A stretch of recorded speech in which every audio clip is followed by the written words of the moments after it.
O le launga i le suafa mamalu o le atua le tamā. Le alo ma le anganga pa ia. Amene. O maua le matua o le launga i le nei tae ao. I le tusi sa faitawina. Wa o whaongaina sa vaenga o le whai upe lua sa fulufitu. Sa vaenga o le whai upe lua sa fuluvalu. Sa vaenga o le whai upe lua sa fuluiva. Ma sa vaenga o le whai upe tolu sa fulutas. Whapea lona toe faitawina. Ua taitaina i Yesu ele au le ali pule le maota o le ali. Wala touto e se ina o na ofu. O na la tofa ofu ina i lea o ia i le ofu mumu.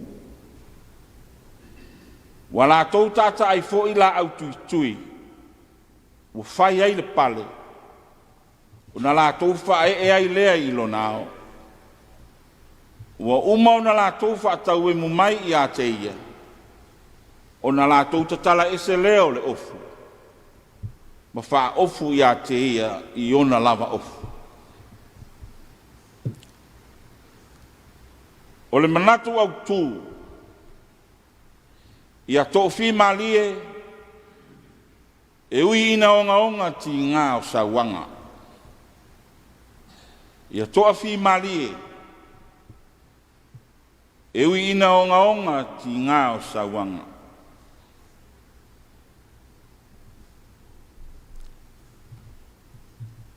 O le tele atu nuu mamalo. E iai fo'i ma Samoa. E iai ta i ala ma tū la fono. E pui pui ai le ai a tau o tangata. E o lama i le tangata fasiotu tangata. Ai maisa i la tou e le tau salaina, ma e ua tua ina se. O le mea lea ua tupu i le fale whamasino o Pilato. E matuati ngā i lama le tangata a mio tonu ma le lei. O lona winga, e tusai ma le mole maua mātaia. E le ame o tonu, e le sa'u, e matua se le whaamasinoina o Yesu. Awana whaamasinoina, ma whaasalaina fualo tātou wali o Yesu. Ina ua ia tari atu, ma tau tino, o ia o le tupo tangata i utai.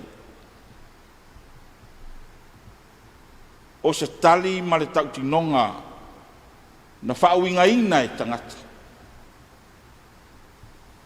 Ai maise tai o le malo Roma, ma tai o le lotu i utaia. Whai maiwa whaalea o ngā ina, ma te tee Yesu i le tai inga le malo, ma le whaanga so longa ma sani o ana whaatinonga. Ai maise ai o le toa tele o tangata e fetu le ni atu, ma muri atu i a Yesu. I le fia whaalongolongo,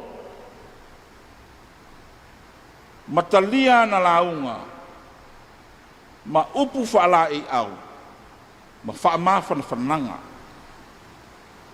I le fia ngai ai o le lalolangi i lea mai tau, ma ti ngā o ngā onga, sauanga ona o le la tofa atua i a Yesu, ma lana ngā luenga whaola.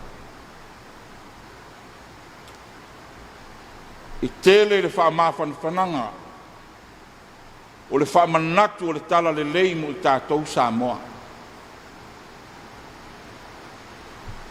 Ai maise le pa ia o le ekalesia, le nei fo i tae ao. Awae tātou te popole, fe fefe mātua tu wale.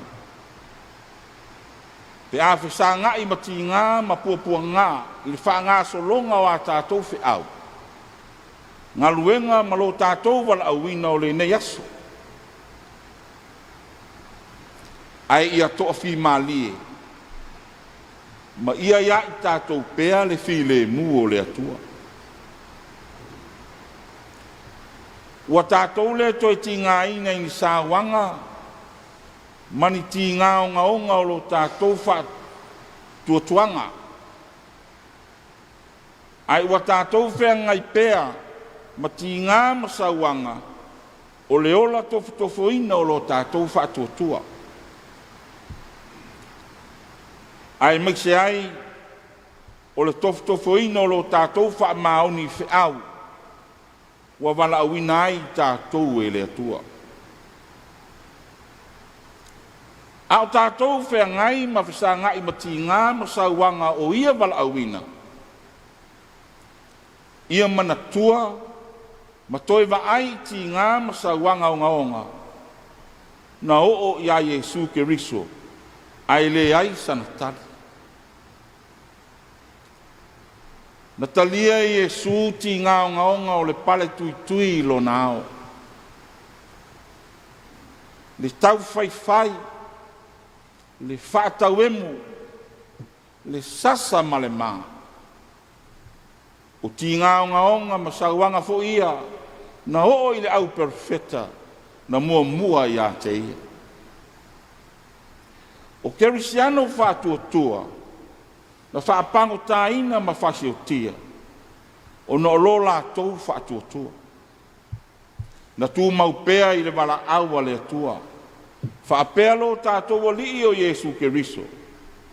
Sa moae, ma le pa ia o le ekalesia. O le moli mau o le tala whaasolo pito o le ekalesia. Na tupu tele le ekalesia Yesu ke riso, i le vaitau o le onga o ti ngā masawanga. Awa o le toto le au maturo, ua avea mafatu o le whaatuatua.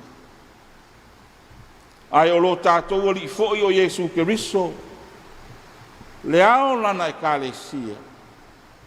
Na whetalai manino mai nisi o ana upu wha amuia.